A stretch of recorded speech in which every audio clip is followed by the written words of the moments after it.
Jesse's Jabber with a friendly face.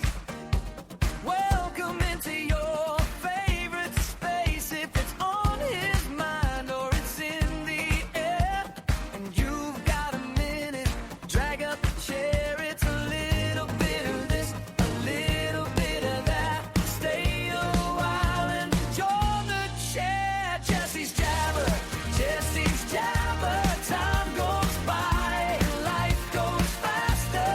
Take a minute just to clear your head. Maybe there's comfort in the words that he says.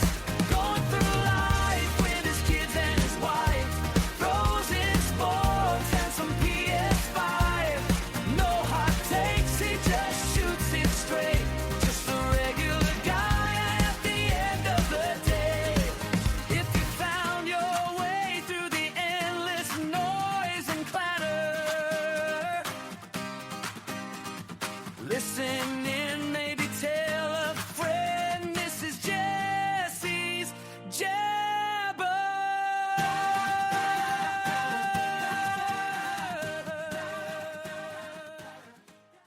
We finally gave ourselves, the squad, and the great white whale a much-needed break as we settled in for those last couple of days of summer vacation. We all seemed to be fresher, and even the squad was ready to go for the start of school last week. And I hope we can carry that momentum forward through the rest of the year. We all love summer vacation, but sometimes, even when we're having the most fun, we miss the routines. The squad will never admit to it, but even they seem to be thriving since the schedules have returned. Summer has a way of making you forget what day it is. Bedtimes get later, mornings get slower, plans change, everybody comes and goes. Somebody wants to go somewhere, somebody else wants to stay home.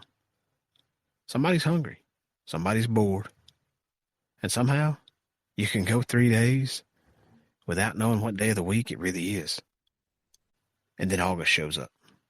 Suddenly, everybody needs to know where they're supposed to be, when they're supposed to be there, what they're supposed to bring, who needs a ride, who has practice, who has homework, and somebody's standing in the kitchen at 6:47 in the morning asking what's for dinner. And somehow, that's when life starts to feel normal again. We're still the same loud, large, big van family. We still have tons of our own chaos. But I think we all enjoy when the chaos gets a schedule. This is Jesse's Jabber, outnumbered, overstimulated, and on the mic. Let's get into it.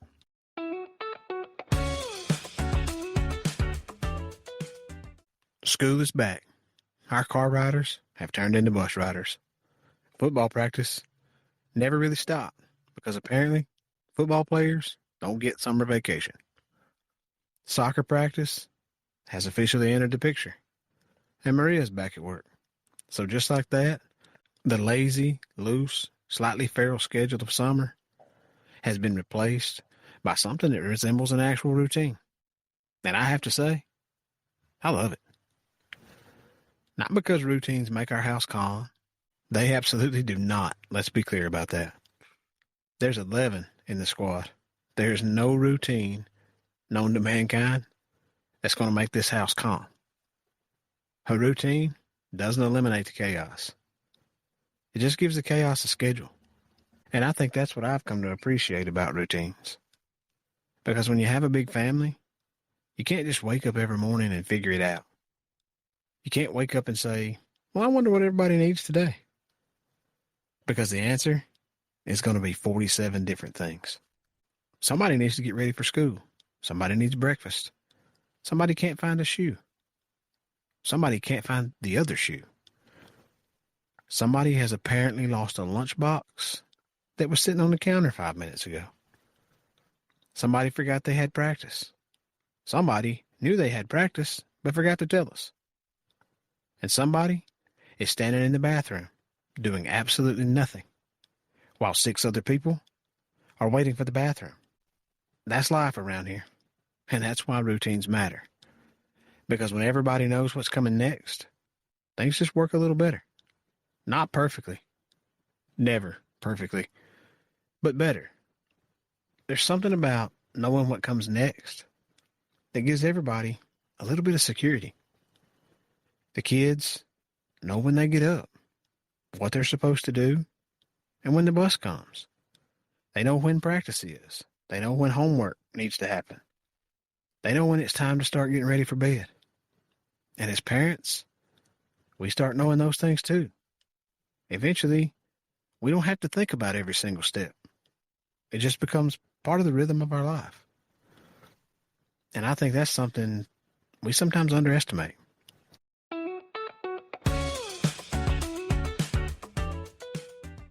We talk a lot about how kids need structure. But I don't think it's just because structure keeps them out of trouble or keeps the house organized.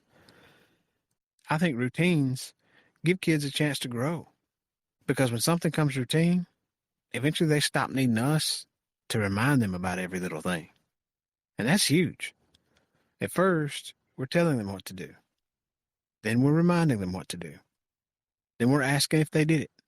And eventually, hopefully, they just do it. That's growth. That's independence. That's one of those little things we don't always notice happening because it doesn't come with some big announcement.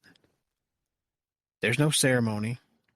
Nobody walks into the kitchen and says, "Congratulations, Dad. I've officially become responsible." It just happens. One day, they get themselves ready. They remember their stuff. They know what they need. They start understanding that their schedule isn't just about them. Yeah, that's another thing routines teach. Other people are depending on you. If you've got practice, somebody may have to drive you. If you've got a game, somebody has to get you there.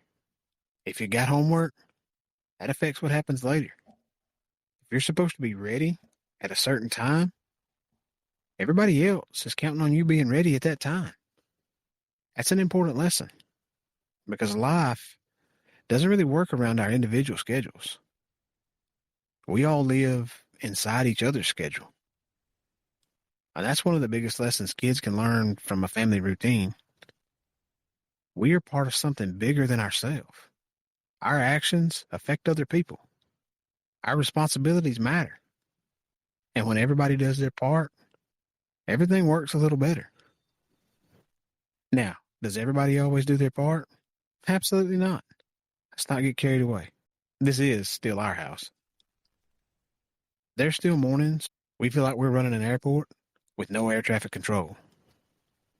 There's still moments where I'm standing in the middle of the house thinking, how can there possibly be this many people here and nobody know where the scissors are? But the routine helps. And honestly, it helps me too. One of the things I've realized since school started back is I get about 30 minutes to myself in the morning. 30 minutes. That's it. But I treasure those 30 minutes because when you have a house this busy, 30 minutes of quiet can feel like a luxury vacation. There's something about getting up, helping get everybody moving, helping get them out the door, and having that little window where nobody needs anything from me. Nobody's asking where their shoes are. Nobody needs a ride. Nobody needs help finding their homework. Nobody's asking what's for dinner or yelling Mom or Dad from the farthest corner of the house, expecting an answer. It's just quiet. And I can sit there for a minute, drink my iced tea, think, maybe watch some TV, maybe just stare into space. And honestly, sometimes staring into space is the work because those 30 minutes aren't about getting things accomplished. They're about getting myself ready for the rest of the day. And that's important too.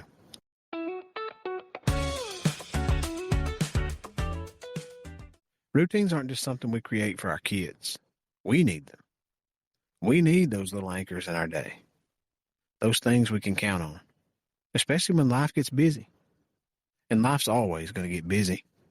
There'll always be another practice, another appointment, another school project, another game, another meeting, another thing somebody needs. That's not going away. So maybe we're not trying to create a life where nothing is chaotic. That's probably impossible. Maybe the goal is to create enough structure and we can actually enjoy the chaos. Because there's a difference between chaos that feels completely out of control and chaos that we understand. When we know what's coming, we can prepare for it. When everybody knows what's expected, everybody can contribute. And when everybody contributes, the whole family gets a little stronger. That's what routines do. They give us a rhythm. And there's something beautiful about that. Because when we're raising kids, we're constantly trying to prepare them for a life we're not going to be able to manage for them forever. We want them to be responsible. We want them to be independent. We want them to know how to manage their time. We want them to understand that showing up matters. We want them to know that other people are counting on them. And we don't teach all that in one big conversation. We teach it in the little things. Get up, get ready, be where you're supposed to be, take care of your stuff, do what you're supposed to do, help somebody else, go to practice, do your homework, get ready for tomorrow, go to bed, and then wake up and do it again. It sounds ordinary because it is. But ordinary things are where a lot of the important stuff happens. We sometimes look for the big parenting moments, the big conversations, the big lessons, the moments our kids will remember forever. And sure, those moments matter. But a lot of raising kids happens in the repetition, in the routine, in the ordinary Tuesday morning when everybody's tired and nobody wants to get out of bed, in the car ride to practice, in making sure somebody has clean clothes, in reminding somebody for the 400th time to put their shoes where they belong, in sitting at the kitchen table while somebody finishes homework. In those little moments where nobody's taking pictures, nobody's making a memory book, nobody realizes it's important. But it is. That's where a life gets built. And maybe that's why I've come to appreciate routines more. They can feel boring. They can feel repetitive. Sometimes they even feel exhausting. But they're also the framework that holds everything else up. And maybe that's what happens when chaos gets a schedule. The chaos doesn't disappear. The noise doesn't disappear. The laundry doesn't disappear. The practices don't disappear. The homework doesn't disappear. The arguments over who touched whose stuff definitely don't disappear. But somewhere in the middle of all of it, you find a rhythm. And once you find that rhythm, you start realizing something. This isn't just a schedule. This is our life. These are our mornings. These are our afternoons. These are our practices. These are our bus rides, our dinners. These are the 30 minutes of quiet I get before the day really starts. And one day, they won't be here. One day the buses will leave without them. There won't be soccer practice. Football practice won't be on the calendar. We won't have the squad of 11 kids making noise in the house. And we're probably going to miss it. I know we will. We'll miss the noise. We'll miss the running around. We'll miss the ridiculous questions. We'll miss somebody needing something from us every 5 minutes. We'll even miss the chaos. So for now, I'm going to try to appreciate it. Not every second of it. It's not that easy. Sometimes I'd still like everyone to stop talking for 5 minutes. But I can appreciate it.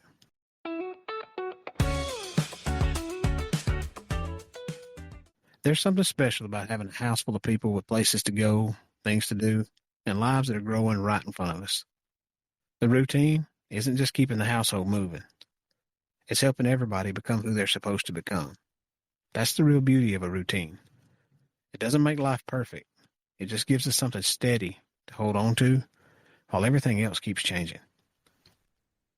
So as we settle back into school, sports, work, practices, buses, schedules, early mornings, late afternoons, and all the beautiful chaos that comes with raising a family, I'm going to try to remember that this is the good stuff. Even when it's loud, even when it's exhausting, even when somebody can't find their shoes 5 minutes before we have to leave. Because this chaos won't last forever. But right now, it's ours. And if we're lucky, we'll get pretty good at finding the rhythm inside it. Because sometimes life doesn't need less chaos. Sometimes chaos just needs a schedule. This is Jesse's Jabber. Outnumbered, overstimulated, and on the mic. Drive safe. Hug your people. Give your chaos a schedule. And we'll talk again soon.